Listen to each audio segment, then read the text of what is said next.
इच्छा द्वेषः सुखं दुःखं संघातश्चेतना धृतिः एतत् क्षेत्रं समासेन सविकारमुदाहृतम्।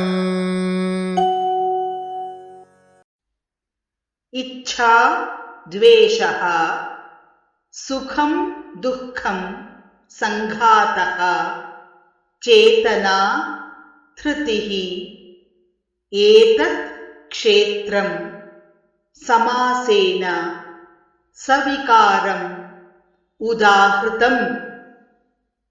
इच्छा द्वेषः सुखं दुःखम् इच्छा द्वेष सुखं दुःखं संघातश्चेतना धृतिः संघातश्चेतना धृतिः एतत् क्षेत्रं समासेन एतत्क्षेत्रं समासेन सविकारमुदाहृतम्।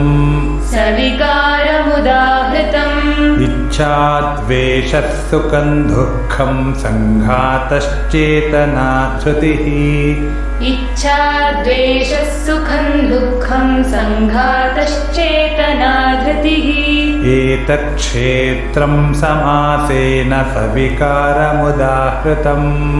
एतत्क्षेत्रं समासेन सविकारमुदाहृतम्।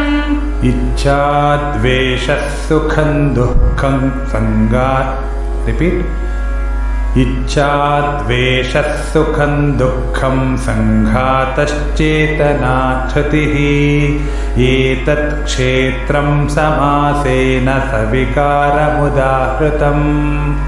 इच्छा द्वेष सुखं दुःखं संघातश्चेतना धृतिः एतत् क्षेत्रं समासेन सविकारमुदाहृतम्।